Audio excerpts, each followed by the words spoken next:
Salut, c'est Cyril ou Chandra sur Liberanima, une chaîne pour le développement spirituel. Je suis encore à Montpellier, c'était hyper sympa. Demain, Toulouse.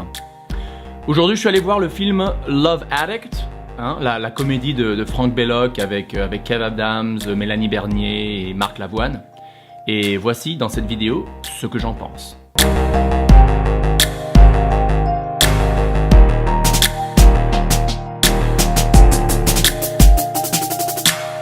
Bon, le bien, il y a plein de trucs bien. D'abord, je trouve que le film a présenté de manière très légère un sujet qui nous touche tous, notamment la sexualité et comment gérer cette sexualité, quoi. Dans le film, Marie-Zoé, Mélanie Bernier, elle dit à son boss ne pas résister aux femmes, c'est 95% des hommes. Et bon, il va de soi que c'est aussi la même chose, résister aux hommes pour 95% des femmes, et idem pour les homosexuels et les lesbiennes entre eux et entre elles, quoi. L'histoire du film nous indique que lorsqu'on contrôle pas notre sexualité, ne serait-ce qu'un tout petit peu, quand on la laisse vraiment galoper comme des chevaux sans rêne, eh ben on rencontre des problèmes. Notre vie tourne au mal. On le sait bien, on a tous l'expérience de ça, que souvent ce qui paraît être un plaisir immédiat nous donne ensuite de la souffrance au niveau long terme. Et dans le film, Gabriel, Kev Adams, il baise tout ce qui bouge, y compris la femme, la secrétaire et les filles, pas seulement la fille, mais les filles de son patron. Sûrement plein de plaisir immédiat, mais la conséquence, le résultat long terme, il perd son boulot. Il se fait virer. Et il n'arrive même pas à trouver d'autres boulots après parce que son patron l'a mis sur la liste noire de gens qu'il faut éviter, quoi. Donc, plaisir irresponsable et immédiat égale angoisse et souffrance. C'est un des thèmes du film et je trouve ça cool.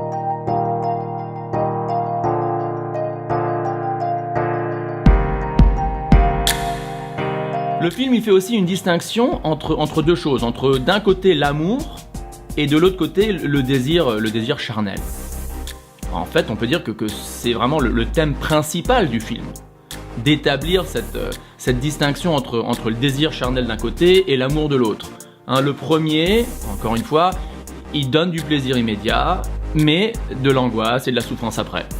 Et le deuxième, qui commence peut-être sans grand feu d'artifice, il donne une satisfaction profonde plus tard, quoi. La preuve, dans le film, Gabriel, il discute avec son tonton, et son tonton lui demande, quoi, tu les as baisés? Et Gabriel dit, non, tonton, je les ai aimés. Et son tonton, il dit, ouais, tu les as baisés. Donc il y a une distinction entre le sexe comme ça, sans restriction, et un amour plus profond, quoi. Le film, il nous dit aussi qu'on est carrément récompensé lorsqu'on se contrôle un peu sexuellement. La preuve, c'est que Gabriel, il passe ce qu'on peut dire l'épreuve de son nouveau patron, le stéréotype du Texan un peu fou, multimillionnaire avec son chapeau de cow-boy. C'est assez kitsch, mais bon, on va en parler plus tard. Mais il a une femme, une épouse, tigresse brésilienne, je sais pas quoi, qui quand son mari se met à dormir, saute carrément sur Gabriel avec des porte-jartelles et tout. Et qu'est-ce qu'il fait, Gabriel? Il dit, bah non, je suis désolé, tu es sublime, tu es super belle, mais je suis amoureux.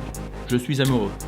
Et elle, ce qui est intéressant, c'est que au lieu de se fâcher, du style, quoi, t'as pas couché avec moi, tu m'as dit non, elle lui tend la main et elle lui dit, bravo, bienvenue à la compagnie, tu as le job. Donc la leçon à tirer du film, dans ce contexte-là, c'est que si tu te contrôles un peu au niveau sexuel, si tu agis moralement, eh ben, tu y gagnes. Tu y gagnes. Dans le même sujet, ou dans le même thème, le film, donc, il prêche que la monogamie, un rapport intime, sexuel, amoureux, loyal entre deux personnes, c'est la manière d'être heureux. Ou en tout cas, c'est la manière plus facile ou plus heureuse que de juste faire du sexe sans responsabilité. Et moi, je trouve que ça, c'est un bon message. C'est un bon message à donner aux jeunes ainsi qu'aux vieux de notre société aujourd'hui.